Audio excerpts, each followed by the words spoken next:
Au sommet de la PEC, Xi Jinping comme Joe Biden pressentent changement et turbulence. Xi Jinping y rencontrera son homologue américain, troisième rencontre et deuxième en un peu plus d'un an. Les deux dirigeants se rendront ensuite au G20 au Brésil. Xi Jinping a pour sa part mis en garde contre la montée de l'unilatéralisme et du protectionnisme et averti d'une hausse de la fragmentation de l'économie mondiale.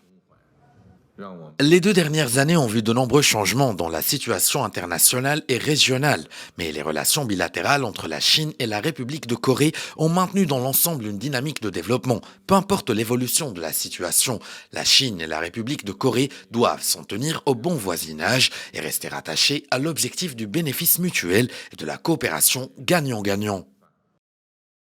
Le secrétaire d'État américain Anthony Blinken a accompagné le président américain Joe Biden lors de sa rencontre avec le président chinois.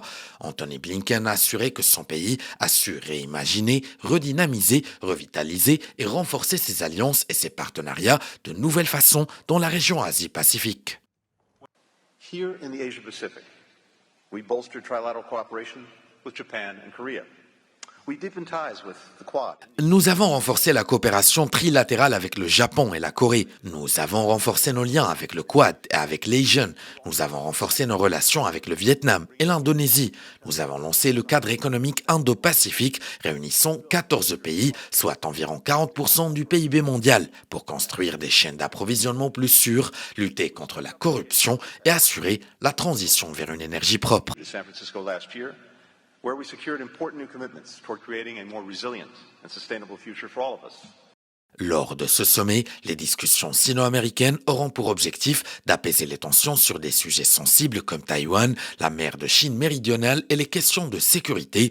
Cette rencontre pourrait bien marquer la fin d'une ère, car l'incertitude entourant la politique étrangère de Trump, notamment en matière de commerce et de diplomatie, pourrait plonger les relations américano-chinoises dans une zone de turbulence encore plus profonde.